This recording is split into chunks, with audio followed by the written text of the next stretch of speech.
y de libertad. ¿Quieres ser la protagonista de tu vida y brillar a cada momento? Ludic Parlor Salón es la solución. Contamos con servicios de manicure, pedicure, mini spa, mani y gel color, pedi spa, cortes, tintes, spa para cabello y mucho más. Visítanos, Boulevard Morelos, número 717, local 4, en Plaza Terza. Haz tu cita al 688-1286. Aprovecha las promociones por aniversario. Ludic Parlor Salón, siempre a la vanguardia.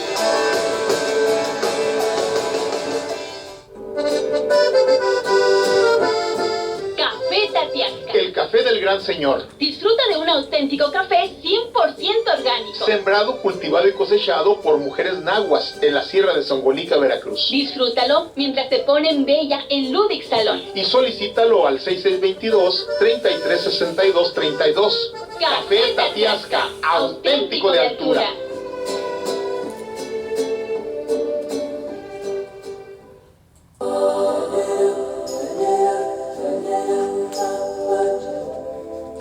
Entonces Erich Fromm, en El lenguaje olvidado, este extraordinario libro de 1951, ¿sí?, se hace esa pregunta fundamental. ¿Usted soñó?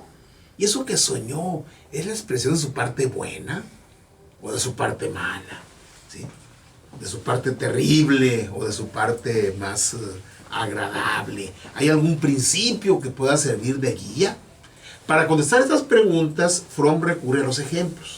Fromm no solamente era un teórico, no solamente escribía libros y daba conferencias y daba clases, sino también hacía trabajo de gabinete, trabajo de clínica, también atendía pacientes que obviamente pues le platicaban los sueños cuando él se los pedía para poder analizarlos. El siguiente sueño fue descrito por un señor que había conocido a una, comillas, persona muy importante.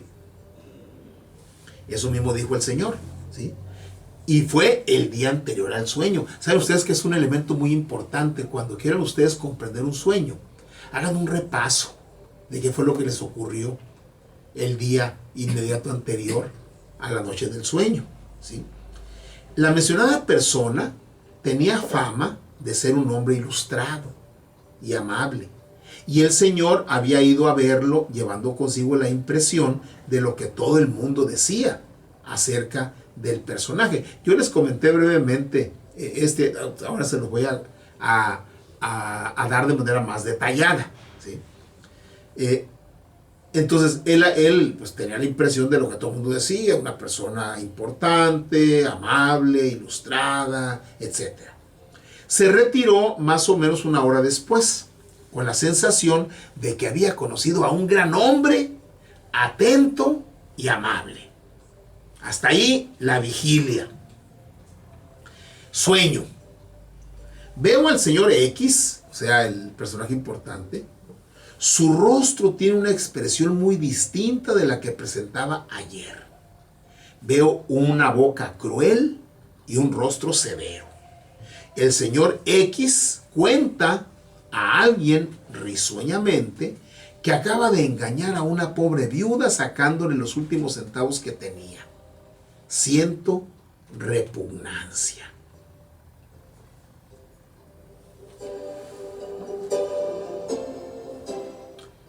Ese es el sueño. Y Freud le dice, a ver, dígame, ¿qué se le ocurre? Dígame usted primero, ¿qué se le ocurre con respecto al sueño? ¿Sí? El hombre declaró que recordaba haber experimentado una fugaz sensación de desencanto cuando entró en la oficina y vio en la cara del señor X por primera vez. Pero fue una sensación fugaz. Luego la desechó porque en la vigilia pues le habían dicho que era una persona amable, ilustrada, etcétera, etcétera, ¿sí? Sin embargo, desapareció esa sensación, no bien el señor X inició una atrayente y amistosa conversación. ¿Qué entendemos en este sueño? Dice Freud. ¿Envidiará el hombre la fama del señor X y por eso no simpatiza con él? En tal caso, El sueño sería la expresión del odio irracional que albergaba su autor sin saberlo. La parte mala, pues. Pero el caso al que me estoy refiriendo era distinto. En entrevistas posteriores, después de que sus sueños lo pusieron en conocimiento de sus sospechas, nuestro hombre observó cuidadosamente al señor X y descubrió en él una característica de crueldad,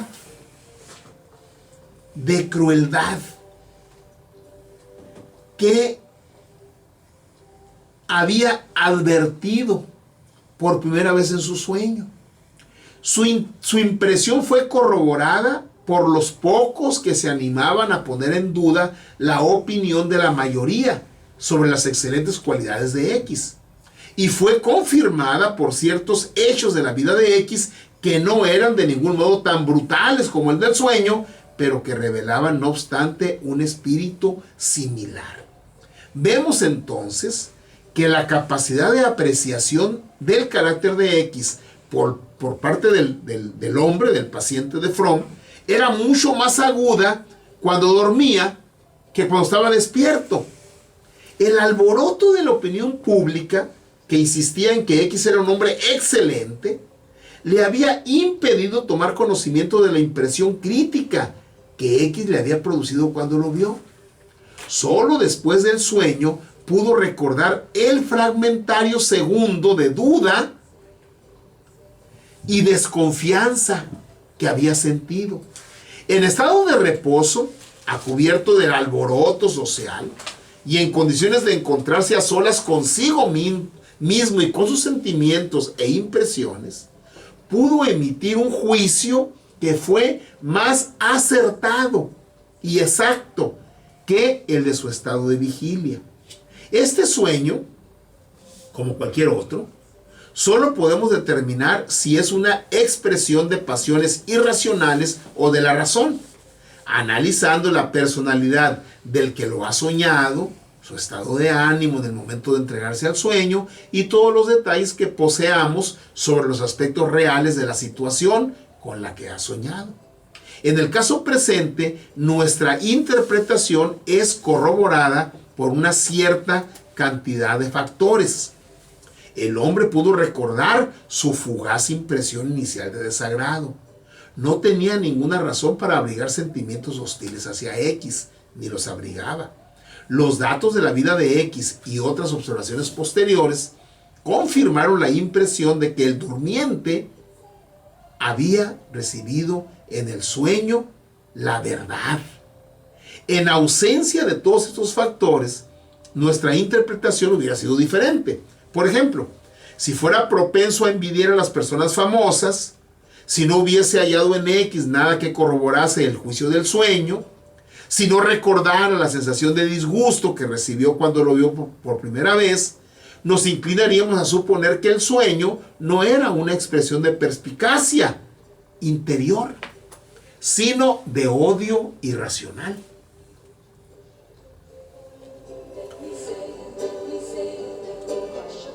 Entonces, fíjese, es muy importante este dato porque cuando se pretende interpretar un sueño con recetarios, con cartabones, se puede acertar, pero también se puede fallar, ¿sí? Es decir, para poder hacer no una interpretación, sino una comprensión a fondo y verdadera del sueño, se tienen que ver muchos factores, porque el mismo sueño puede ser, hablando de esta dicotomía de la que habla Fromm en esta parte de lo bueno y lo malo de cada quien, ¿sí? Simplemente para saber si el sueño está sacando lo mejor del soñante o lo peor, ¿sí? No solamente tiene que ver el sueño, sino también el entorno, lo que es la persona, ¿sí? Y probablemente ya con la herramienta que le brindó el sueño le puede haber dado un hilo, una pista, se fija en otros elementos que van y corroboran. Entonces, un mismo sueño puede ser una cosa o puede ser la otra, ¿sí? La comprensión de lo que le rodea, de lo que piensa, de lo que vivió un día antes o de lo que ha vivido antes o de lo que es esa persona, puede dar una comprensión más profunda del sueño mismo.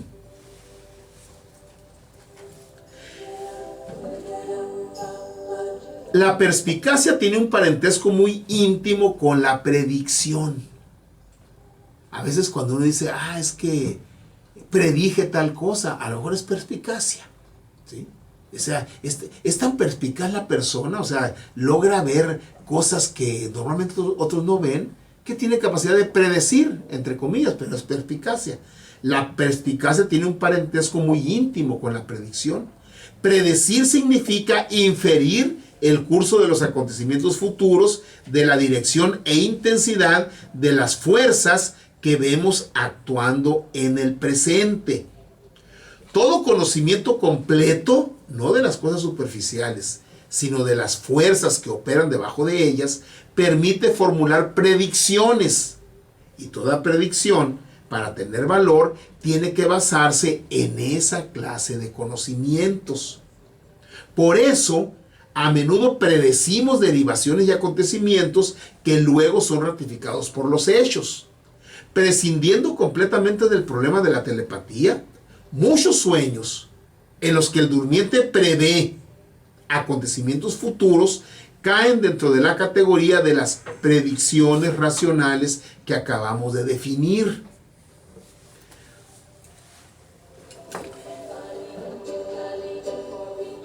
¿Se acuerdan del sueño que yo les comenté a propósito de Demian? ¿Sí? Yo les decía que yo estaba leyendo el libro de Demian, ¿sí? Y en un momento dado, Sancler, el personaje principal, tiene un sueño y dice, voy a ir con mi amigo Pistorius, este organista medio esotérico y conocimiento de Abraxas y la cábala y todo lo demás, para que me ayude a comprender el sueño. Y cuando va Demian con Pistorius y le cuenta el sueño, resulta que es lo que yo había soñado en la noche anterior. Entonces, vamos a decir que en vigilia yo no podía predecir lo que iba a pasar en la novela, en Demian, ¿sí? Había elementos para predecirlo, pero en la vigilia es tanto el ruido, no se pone uno a ver qué irá a seguir, ¿no? Pero en el sueño sí. Y en el sueño predije lo que iba a ocurrir, aunque yo no sabía que eso iba a ocurrir. Después los factores adicionales que dice Fromm, que en este caso es la continuación de la lectura de la novela, me llevó a concluir que en sueños hice una predicción, pero yo lo inventé, fue una profecía, fue una inspiración divina. No, simplemente que simple o complejamente, que la lógica de la novela, ¿sí? La lógica de la novela desembocó en ese sueño. Y yo, en el sueño de Sancler, y yo dormido, pude tomar todos los elementos de la novela y ya saber qué iba a escribir Germán Hesse enseguida. ¿Sí? O sea, ese es el valor de los sueños. Y bueno, eso me ocurrió a mí. Y seguramente a usted también le ocurre. ¿Sí? Y le ocurrió a José el soñador, con sus hermanos. Uno de los sueños de predicción más antiguos, más moderno es el mío, ¿no? Pero más antiguos es el de José. Y José soñó un sueño, dice la Biblia, y se lo contó a sus hermanos, y lo odiaron aún más. Y él les dijo, oíd, os lo ruego, este sueño que he soñado. He aquí que atábamos gavillas en el campo, y he aquí que mi gavilla se levantó y quedóse erguida. Y aquí que vuestras gavillas la rodearon y se inclinaron ante mi gavilla. Eran 12 gavillas y las 11 se inclinaron ante una. Le dijeron sus hermanos, ¿habrás de reinar sobre nosotros o habrás de dominar sobre nosotros? Y lo odiaron aún más a causa de sus sueños y de sus palabras. Y soñó otro sueño más y lo contó a sus hermanos y dijo, he aquí que he soñado otro sueño, y he aquí que el sol y la luna y 11 estrellas se inclinaban ante mí. Y lo contó a su padre y sus hermanos. Y su padre lo reprendió y le dijo, ¿qué sueño es ese que has soñado? ¿Habremos de venir yo y tu madre, o sea, el sol y la luna, y tus hermanos, ¿sí? O sea, 11 estrellas, a inclinarnos ante ti hasta el suelo. Y sus hermanos lo envidiaron, y el padre aguardaba lo dicho.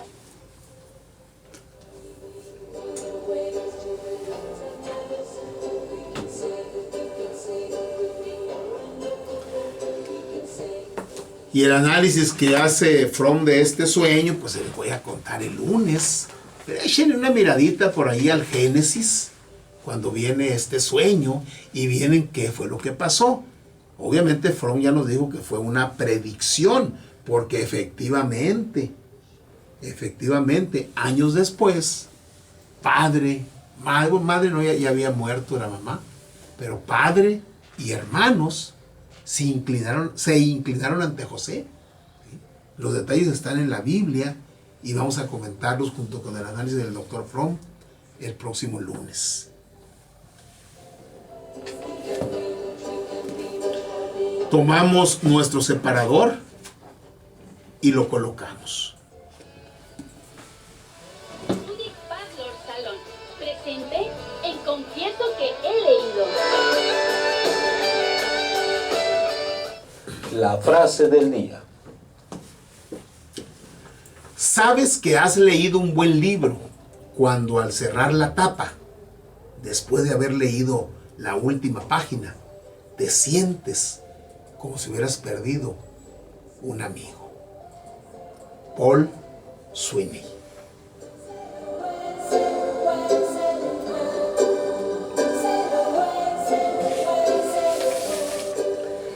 Tomamos separador, lo colocamos y te recuerdo que es un gusto compartir contigo este tiempo y este espacio. Te propongo que mañana los compartamos de nuevo. Buenas noches, y para que tengas una excelente noche y que sueñes y te acuerdes de ellos al día siguiente, vamos a escuchar con Tommy James, California Sun, el sol de California. Y nos vemos el lunes.